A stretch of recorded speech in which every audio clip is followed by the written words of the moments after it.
जय हिंद मेरे प्यारे साथियों, मधु उपाध्याय एकेडमी में आप सभी का स्वागत करती हूँ। मैं मधु उपाध्याय। मैं आज लेके आई हूँ भारतीय अर्थव्यवस्था से जीके जीएस का क्वेश्चन। डियर क्या लेके आई हूँ?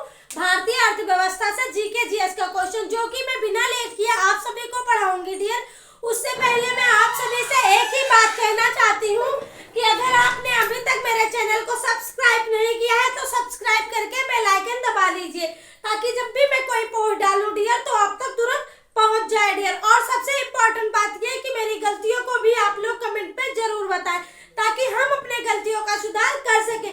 बाकी आप ये जो जीके का क्वेश्चन जीके जीएस का देख रहे हैं, ये मैंने ग्रुप डी और दिल्ली पुलिस कांस्टेबल के लिए बनाया हुआ है। डियर उसके बाद अन्य कोई भी एग्जाम है जो आपका प्रेजेंट टाइम में होने वाला है, उस एग्जाम में आप ये जीके का क्वेश्चन पढ़ सकते हैं, चाहे यूपीएससी, यूपीपीसीएस और BPSC, RS, UP police constable, SSC, GD, अन्य कोई भी एग्जाम जो कि आपका होने वाला है डियर, या अन्य जो भी एग्जाम का फॉर्म निकलने वाला, कोई भी एग्जाम की तैयारी में आप ये जीके जीएस का क्वेश्चन पढ़ सकते हैं। तो चलिए डियर, मैं बिना लेट के शुरू करूंगी। उससे पहले एक बात और कि आप लोग प्लीज लाइक करके कमेंट जरूर करिए कि मैं कैसा पढ़ा रही हूँ, आप लोगों को कैसा लग रहा है, और चैनल को सब्सक्राइब करके शेयर करना बिल्कुल मत भूलिए डियर।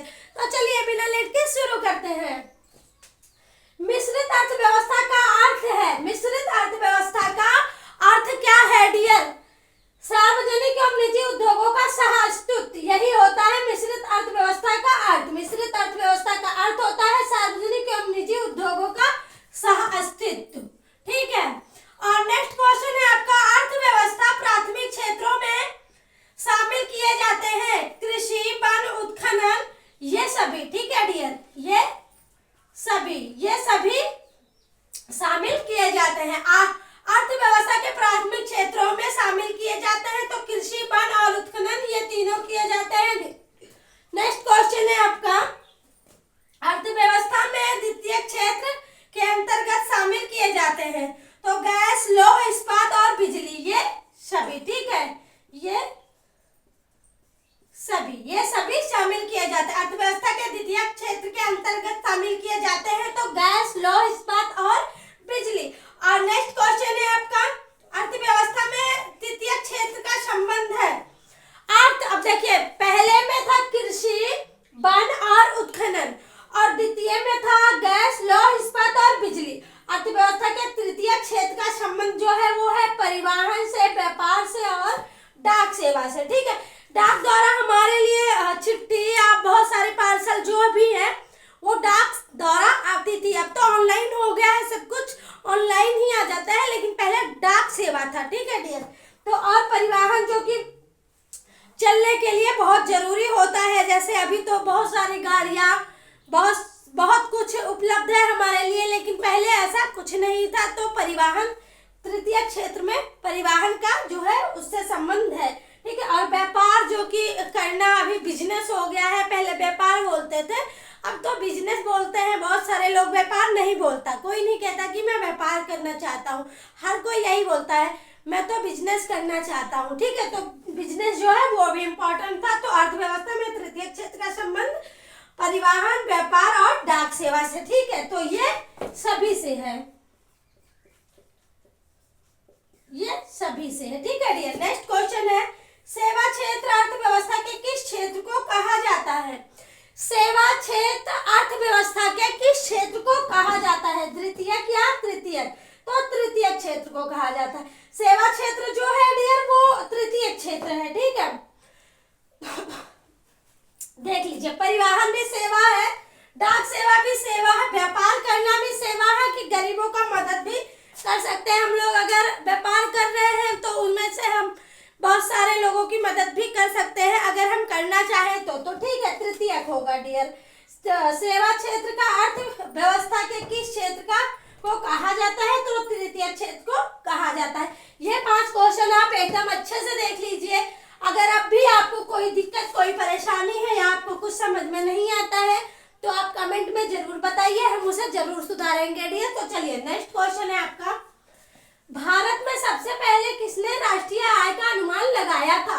भारत में राष्ट्रीय आय का अनुमान लगाने वाले व्यक्ति कौन थे? सर्वप्रथम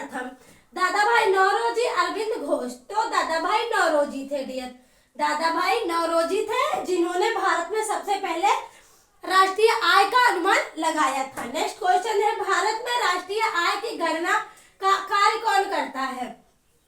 योजना आयोग या केंद्रीय सांख्यिकीय संगठन? तो केंद्रीय सांख्यिकीय संगठन करता है। ठीक है। भारत में राष्ट्रीय आय की गणना का कार्य कौन करता है? तो केंद्रीय सांख्यिकीय संगठन करता है, योजना आयोग नहीं करता। डियर नेक्स्ट क्वेश्चन है, राष्ट्रीय आय की गणना का आधार वर्ष क्या है? राष्ट्रीय आय का जो गणना का आधार वर्ष है डियर वो क्या है? ठीक है। तो 1999 से 2000 या 2000 से 2005 तक। ठीक है।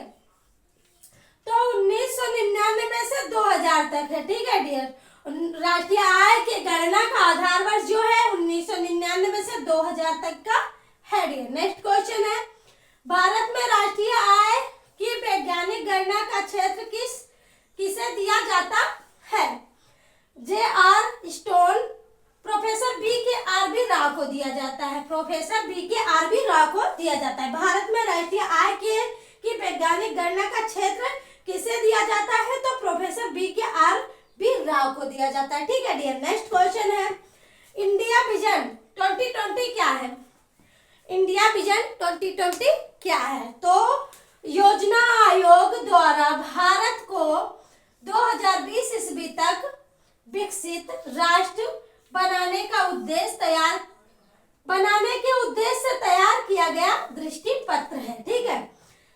इंडिया विजन 2020 योजना आयोग द्वारा भारत को 2020 तक विकसित राष्ट्र बनाने के उद्देश्य से जो दृष्टि पत्र तैयार किया गया था उसी को कहते हैं इंडिया विजन 2020 डियर।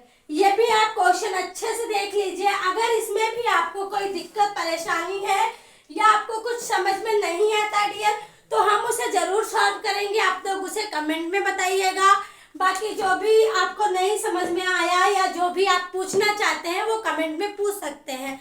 तो चलिए आप लोग ये अच्छे से देख लीजिए और हम लोग मिलेंगे नेक्स्ट वीडियो में। तब तक आप लोग इसे अच्छे से पढ़िए और मुझे सपोर्ट करिए। चलिए डियर, मिलते हैं नेक्स्ट वीडियो में। जय हिंद मेरे प्यारे साथियों।